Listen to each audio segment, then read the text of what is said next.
ಇನ್ಮುಂದೆ ನಿಮ್ಮ ಮನೆ ಬಾಗಿಲಿಗೆ ಬರಲಿದೆ ಮನೆ ಸೈಟ್ಗಳ ಖಾತೆಗಳು. ನಿಮ್ಮ ಮನೆ ಬಾಗಿಲಿಗೆ ಖಾತೆಗಳನ್ನು ಡೆಲಿವರಿ ಮಾಡಲಿದೆ ಬಿಬಿಎಂಪಿ. ಅದಕ್ಕೆ ಅಂತ ಪ್ಲಾನ್ ಮಾಡಿಕೊಂಡಿದೆ. ಬೆಂಗಳೂರಿನ 198 ವಾರ್ಡ್ಗಳಲ್ಲಿ ಈ ಸೇವೆ ಜಾರಿ ಮಾಡೋದಕ್ಕೆ ಸಿದ್ಧತೆ ಮಾಡಿಕೊಳ್ಳಲಾಗಿದೆ. ಖಾಸಗಿ ಏಜೆನ್ಸಿಗಳ ಸಹಯೋಗದೊಂದಿಗೆ 23 ಲಕ್ಷ ಖಾತೆಯನ್ನು ತಲುಪಿಸೋದಕ್ಕೆ ರೆಡಿ ಆಗಲಾಗಿದೆ. ಆದರೆ ಬಿಬಿಎಂಪಿಯಿಂದ ಮನೆಗೆ ಕಳಿಸೋ ಈ ಖಾತೆ ಫೈನಲ್ ಅಲ್ಲ. ಇದು ನಿಮ್ಮ ಹೆಸರಿಗೆ ಈ ಲ್ಯಾಂಡ್ ಖಾತೆ ಆಗಿದೆ ಅನ್ನೋದಕ್ಕೆ ಸಾಕ್ಷಿ ಅನ್ನೋದು ಅಷ್ಟೇನೆ. ನೀವು ಅಂತಿಮವಾಗಿ ಬೆಂಗಳೂರು ಒನ್ ವೆಬ್ಸೈಟ್ನಲ್ಲಿ ಖಾತೆಯನ್ನು ಪಡೆಯಬಹುದು.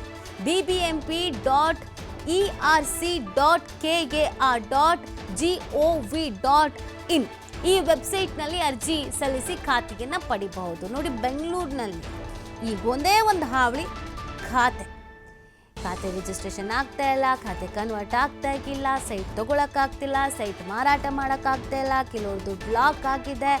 ಬಹಳ ಕನ್ಫ್ಯೂಷನ್ಸ್ ಇದೆ. ನಮಗೆ ಈ ಖಾತೆ ಬೇಕು, ಈ ಖಾತೆ ಬೇಕು. ಸೈಟ್ ತಗೊಳ್ಳೋರ್ದು ಅದೇ ಈ ಖಾತೆ ಆಗಿದೆಯಾ, ಸೈಟ್ ಮಾರೋರ್ದು ಅದೇ ಖಾತೆ, ಈ ಖಾತೆ ಆಗಿಲ್ಲ. ಸೊ ಸಾಕಷ್ಟು ರೀತಿಯಾದಂಥ ಸಮಸ್ಯೆಯನ್ನು ಜನ ಎದುರಿಸ್ತಿದ್ದಾರೆ, ಹಿಡಿ ಶಾಪ ಹಾಕ್ತಿದ್ದಾರೆ ಅಧಿಕಾರಿಗಳಿಗೆ, ಈ ಸರ್ಕಾರಕ್ಕೆ. ಯಾವಾಗ ಸರಿ ಹೋಗುತ್ತೋ ಇದೆಲ್ಲ ಅಂತ ಪ್ರಶ್ನೆ ಮಾಡ್ತಾ ಇದ್ದಾರೆ. ಅದಕ್ಕೊಂದು ಮಾಸ್ಟರ್ ಪ್ಲಾನ್ ಮಾಡಲಾಗಿದೆ, ಮನೆ ಮನೆಗೆ ಖಾತೆಯನ್ನು ತಲುಪಿಸುವಂಥದ್ದು. ಬಟ್ ಅದು ಪರ್ಮನೆಂಟ್ ಅಲ್ಲ. ನಿಮಗೆ ಈ ಖಾತೆ ಇದೆ ಅನ್ನೋದಕ್ಕೂ ಒಂದು ಸಾಕ್ಷಿ ಕೊಡೋದಷ್ಟೇ. ಬಟ್ ನೀವು ಬೆಂಗಳೂರು ಒನ್ಗೆ ಹೋಗಿ ಇನ್ನೇನೇನು ಡೀಟೇಲ್ ಪಡ್ಕೋಬೇಕು, ಒರಿಜಿನಲ್ ಡಾಕ್ಯುಮೆಂಟ್ಸ್ ಏನೇನು ಪಡ್ಕೋಬೇಕು ಅದನ್ನು ಪಡ್ಕೊಳ್ಬೇಕು. ಬಟ್ ಇದು ಎಷ್ಟು ಮಟ್ಟಿಗೆ ವರ್ಕೌಟ್ ಆಗುತ್ತೆ, ಎಷ್ಟು ಮಟ್ಟಿಗೆ ಜಾರಿಗೆ ಬರುತ್ತೆ, ಎರಡೂ ಬಹಳ ಇಂಪಾರ್ಟೆಂಟ್ ಆಗುತ್ತೆ. ಯಾಕಂದರೆ ನಮ್ಮ BBMP ಮೇಲೆ ನಮ್ಮ ಜನಕ್ಕೆ ಬಹಳ ನಿರೀಕ್ಷೆ ಇದೆ, ಬಹಳ ವಿಶ್ವಾಸ ಗಳಿಸ್ಬಿಟ್ಟಿದೆ BBMP. ಅಷ್ಟು ಮಟ್ಟಿಗೆ ಕೆಲಸ ಮಾಡಿ ಅಂದರೆ BBMP ಮಾಡೋದೆಲ್ಲ ಎಡವಟ್ಟೆ.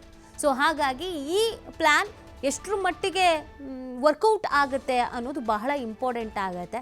ಆಲ್ರೆಡಿ ಜನ ಗೊಂದಲದಲ್ಲಿದ್ದಾರೆ. ಬೆಂಗಳೂರಿನಲ್ಲಿ ಸುಮಾರು ಹತ್ರ ಒಂದು ವರ್ಷ ಅಂದ್ಕೊಳ್ಳಿ, ಒಂದು 8 ತಿಂಗಳು 9 ತಿಂಗಳಿಂದ ಈ ಖಾತೆಗಳಿಗೆ ಸಂಬಂಧಪಟ್ಟಂತೆ ಗೊಂದಲ ಸಾಕಷ್ಟು ಇದೆ.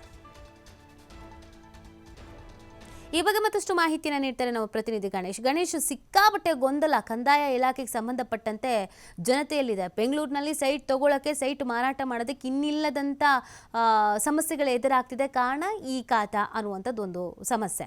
ಈಗ BBMP ಏನೋ ಪ್ಲಾನ್ ಮಾಡ್ಕೊಂಡಿದೆ ಮನೆ ಮನೆಗೆ ತಲುಪಿಸ್ಬೇಕು ಅಂತ. ಬಟ್ ಇದು ವರ್ಕೌಟ್ ಆಗುತ್ತಾ, ಮತ್ತು ಇದು ಎಷ್ಟರ ಮಟ್ಟಿಗೆ ಕಾರ್ಯರೂಪಕ್ಕೆ ತರುವಲ್ಲಿ BBMP ಕೆಲಸ ಮಾಡಬೇಕಾಗತ್ತೆ ಅಂತ?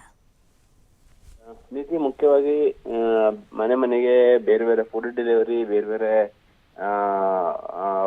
ವಸ್ತುಗಳ ಡೆಲಿವರಿಗಳಾಗ್ತಾ ಇರೋದು. ಈಗ ಖಾತಾನು ಕೂಡ ನಾವು ಮನೆ ಬಾಗಿಲಿಗೆ ತಲುಪಿಸ್ತೀವಿ ಅನ್ನೋ ಒಂದು ಹೊಸ ಕಲ್ಪನೆಯನ್ನ BBMP ಮೊದಲ ಬಾರಿಗೆ ಇಂಟ್ರೊಡ್ಯೂಸ್ ಮಾಡ್ತಾ ಇರುವಂತದ್ದು. ಇದರ ತಾತ್ಪರ್ಯ ಅಥವಾ ಸಾರಾಂಶ ಇಷ್ಟೇ, ಎಲ್ಲರೂ ಕೂಡ ಖಾತಾವನ್ನ ಮಾಡ್ಕೋಬೇಕು.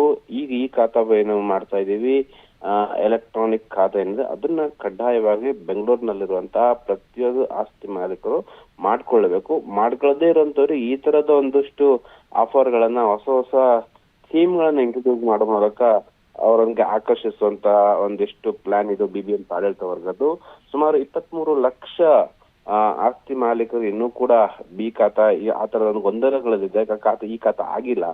ಅಂತಹ ಆಸ್ತಿ ಮಾಲೀಕರನ್ನ ಸೆಳೆಯಲು ಈಗ ಮನೆ ಮನೆಗೆ ನಾವು ಖಾತಾವನ್ನ ಡೆಲಿವರಿ ಮಾಡ್ತೀವಿ ಅನ್ನೋಂಥದ್ದು. ಅಂದ್ರೆ ಒಂದು ಹಾರ್ಡ್ ಕಾಪಿ ಸಿಗುತ್ತೆ, ಆದ್ರೆ ಅದು ಕನ್ಫರ್ಮೇಶನ್. ನೀವು ಹಾಕಿರುವಂತಹ ಅಪ್ಲಿಕೇಶನ್ ಅರ್ಜಿಯನ್ನು ಏನ್ ಸಲ್ಲಿಸ್ತೀರಿ, ಸಲ್ಲಿಸಿದ ಬಳಿಕ ನಿಮ್ಗೆ ನಿಮ್ಮ ಕೈ ಸೊತ್ತಿನ ಆಸ್ತಿ ಈ ಖಾತಾ ಕನ್ವರ್ಟ್ ಆಗ್ತಾ ಇದೆ ಅನ್ನೋಂಥ ನಿಟ್ಟಿನಲ್ಲಿ ಅದಕ್ಕೊಂದು ಡಾಕ್ಯುಮೆಂಟ್ ಅನ್ನ ಅವರು ಮನೆಗೆ ಡೆಲಿವರಿ ಮಾಡುವಂಥದ್ದು. ಅಂದ್ರೆ ಬೈ ಪೋಸ್ಟ್ ಆಗಿರುವಂಥದ್ದು ಅಥವಾ ಈ ತರದ ಯಾವ್ದಾದ್ರು ಒಂದು ಖಾಸಗಿ ಏಜೆನ್ಸಿಗಳ ಮೂಲಕ ಅವ್ರ ಮನೆಗೆ ಡೆಲಿವರಿ ಮಾಡ್ತಾರೆ.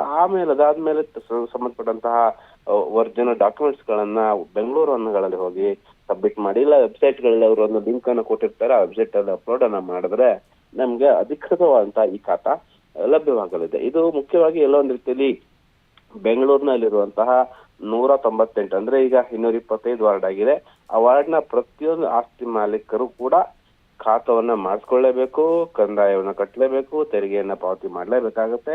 ಅದನ್ನ ಮತ್ತಷ್ಟು ಗಟ್ಟಿಗೊಳಿಸುವ ನಿಟ್ಟಿನಲ್ಲಿ, ಅದನ್ನ ಮತ್ತಷ್ಟು ಕಂಟ್ರೋಲಿಗೆ ತೆಗೆದುಕೊಳ್ಳೋ ನಿಟ್ಟಿನಲ್ಲಿ ಪಾಲಿಕೆ ಆಡಳಿತ ಈ ರೀತಿಯ ಹೊಸ ಸ್ಕೀಮ್ಗಳನ್ನ ಜನರಿಗೆ ಪರಿಚಯಿಸುವ ಪ್ರಯತ್ನವನ್ನು ಮಾಡ್ತಿದೆ. ಆದ್ರೆ ಇದು ಎಷ್ಟರ ಮಟ್ಟಿಗೆ ಸಕ್ಸಸ್ ಆಗುತ್ತೆ, ಎಷ್ಟು ಜನ ಇದರಿಂದ ಆಕರ್ಷಿತರಾಗಿ ಈ ಖಾತಾವನ್ನ ಪಡೆದುಕೊಳ್ಳಕ್ಕೆ ಅಪ್ಲಿಕೇಶನ್ ಹಾಕ್ತಾರೆ ಅನ್ನೋದು ಕೂಡ ಈಗ ಕುತೂಹಲ ಇರುವಂತದ್ದು. ನೀತಿ. ಓಕೆ, ಥ್ಯಾಂಕ್ ಯು ಗಣೇಶ್ ತಮ್ಮೆಲ್ಲ ಡೀಟೇಲ್ಸ್ಗಾಗಿ.